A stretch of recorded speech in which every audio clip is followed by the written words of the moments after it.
Neeraj, congratulations. बहुत बड़ा दिन था आपके लिए, बहुत बड़ा दिन था इंडिया के लिए।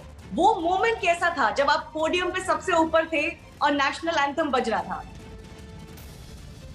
थैंक यू जी, सबसे पहले तो आपको। और वो उसको तो मैं ऐसे शब्दों में बयान नहीं कर सकता, क्योंकि वो एक फीलिंग थी। वो मैं ऐसा फील कर रहा था, वो मैं आपको बता नहीं सकता। और मेरे हिसाब से कुछ थोड़ा थोड़ा सा इंडिया में जितने लोग देख रहे थे उन्होंने भी फील किया होगा कि यहाँ पे बाहर अपना नेशनल एंथम बज रहा था ओलंपिक स्टेडियम में। तो वो एक सबसे अलग फीलिंग थी। ऐसा लग रहा था कि जो भी प्रॉब्लम्स आई बीच में और जो भी दिक्कतें रही, वो बस कल खत्म हो गई थी मेडल मिलने के बाद और नेशनल एंथम बजने के बाद। तो वो एक बहुत ही अच्छी और अलग फीलिंग थी। जी बिल्कुल। आपको रियलाइज हो रहा है आपने क्या अचीव किया है? इंडिया का पहला एथलेटिक्स मेडल, और वो भी गोल्ड। बिल्कुल ऐसा, मतलब कई बीच में कई बार तो ऐसा लगता है कि यार पता नहीं ऐसा कुछ हुआ है या नहीं हुआ है, लेकिन हाँ, फाइनली जब गोल्ड को देखता हूँ तो ऐसा लगता है कि हाँ यार, कुछ किया है देश के लिए। दिखाइए ना अपना गोल्ड, आपके पास है अपना गोल्ड? जी जी जी जी, बिल्कुल। कैसी रही आपकी रात? अपने गोल्ड मेडल के साथ आप सोए? हाँ, मेरे साथ में ही रखा था गोल्ड मेडल, तो पास में बिल्कुल मेरे तकिए के पास, तो ऐसे ही तो सोया मैं आपको इसको रख के। आपको बहुत चैन की नींद आई या नींद बिल्कुल नहीं आई कल? नहीं, नींद आई, क्योंकि थकावट भी होती है गेम के बाद। जी जी। हाँ जी। तो काफी थकावट थी और काफी लेट मैं आया था यहाँ पे।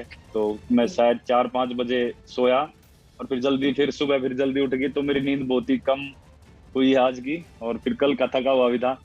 पर पर मैं खुश हूँ कि ये मैंने मेडल जीता है। और ये जो जो जो खुशी मिली है अपने पूरे देश को, तो कोई बात नहीं, ये थोड़े दिन का ये दिक्कत सह लेंगे, नो प्रॉब्लम।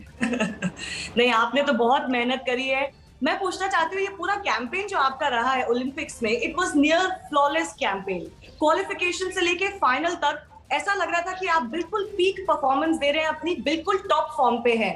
तो जी उसके बारे में बताइए, क्योंकि सिर्फ आपने गोल्ड जीता ही नहीं है, बहुत कन्विंसिंग तरीके से जीता है। क्वालिफिकेशन में आपने एक ही थ्रो में टॉप कर लिया था, और फाइनल में आपने जी। पहले 2 थ्रोज में ही बाकी सबको पीछे छोड़ दिया था। तो आप बहुत खुश होंगे जिस तरह की परफॉर्मेंस आपने दी है।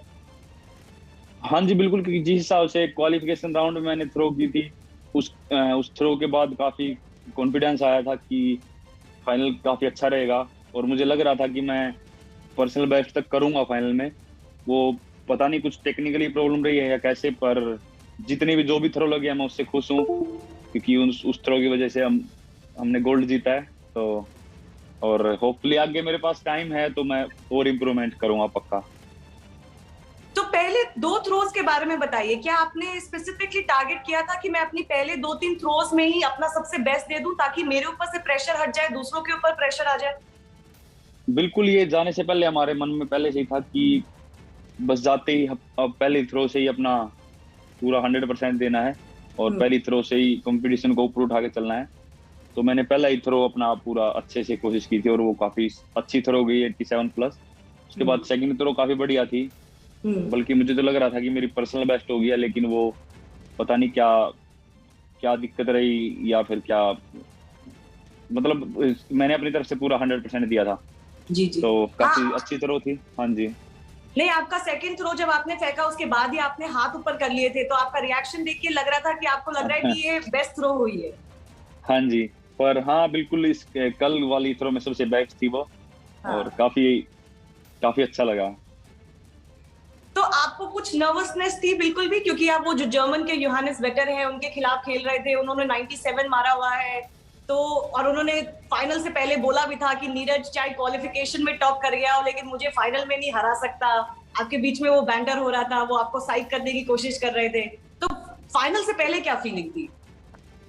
नहीं, मैं पहले भी यही बोलता था, और अभी भी, चाहे सामने कितना भी बड़ा कंपटीटर हो, हमारा गेम ऐसा है कि हमको खुद के साथ कंपटीशन करना है।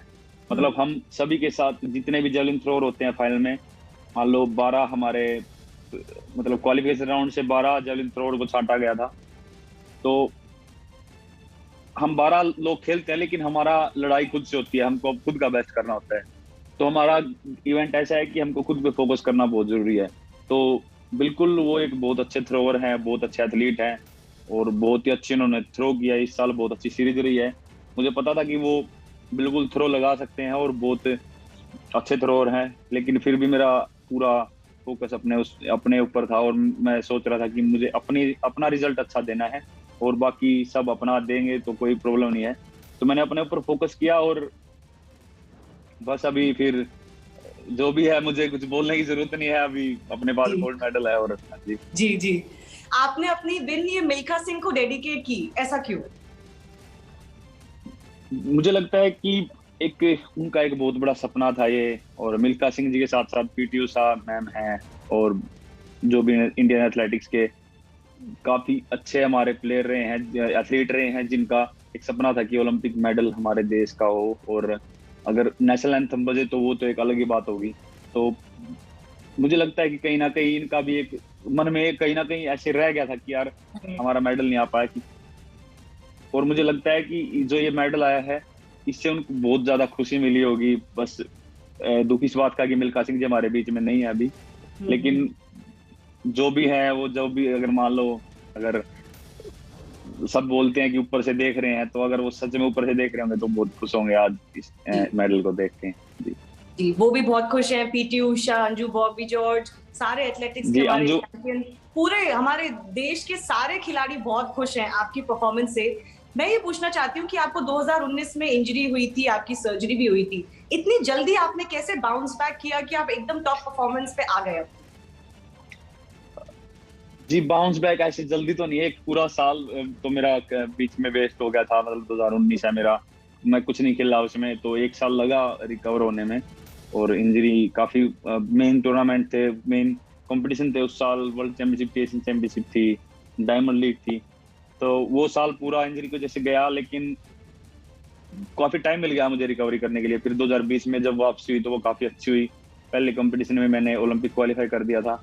हम्म। तो वो वही है कि वो जो जो मेरा रिहैब चल रहा था और जो भी बीच हम्म। में इंजरी के बाद का जो टाइम रहा, वो बहुत फोकस रह के और बहुत मतलब डेडिकेशन से अपनी ट्रेनिंग की, और अपने जो भी वीक पॉइंट थे, जो ऐसा बॉडी में ऐसा लगता था कि मैं अ, और ज्यादा स्ट्रोंग हो सकता हूँ, तो हमने उन पे काम किया और इसीलिए अच्छे से कम बैक हो पाया। जो जो टाइम मिला था बीच में इंजरी के बाद, हमको उसका एक सही तरह से फायदा उठाया और जी अपनी अच्छे से ट्रेनिंग की। जी। आ, आज जब आप देखते हैं, आपने 2016 से बहुत गोल्ड मेडल्स जीते हैं, आप Asian champion, Commonwealth champion, under 20 में आपने रिकॉर्ड बनाया था, चैंपियनशिप जीती थी, साउथ एशियन चैंपियनशिप, अब ओलंपिक चैंपियन बन गए हैं। तो आप 5 साल जी से गोल्डन बॉय रहे हैं इंडिया के एथलेटिक्स के।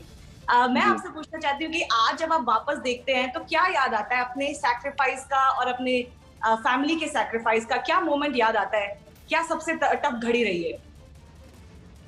टफ घड़ी तो देखो स्टार्टिंग में ही होती है कि अ, परिवार को इतना पता नहीं था स्पोर्ट्स का, लेकिन वो फिर भी सपोर्ट कर रहे थे मुझे हम्म। फाइनेंशियल तरीके से, चाहे ज्यादा नहीं कर पाते, लेकिन वो उन्होंने मेंटली हमेशा मुझे फोर्स किया कि कोई बात नहीं, तू बस अपना गेम कर, अपना 100% दे उसमें और अपनी पूरी मेहनत कर, बाकी जो भी हम कर सकते हैं अपनी तरफ से करेंगे। और यही मेरे हिसाब से बहुत जरूरी होता है। कई बार लोग बोलते हैं कि हमारे पास इतना पैसा नहीं है, हम फाइनेंशियल सपोर्ट नहीं कर सकते, लेकिन मुझे लगता है कि जितनी फाइनेंशियल सपोर्ट की जरूरत होती है, उतनी बच्चे को मोटिवेशन की भी जरूरत होती है। तो मेंटली हम्म। सपोर्ट फैमिली को करना चाहिए। मेंटली सपोर्ट बहुत जरूरी है कि आप बस अपने बच्चों को ये बोलो कि अपना तू पूरी मेहनत कर, बाकी पीछे हम्म। से हम तुझे सपोर्ट कर रहे हैं, तो शायद और ज्यादा उसमें जोश हो जाता है फिर। जी।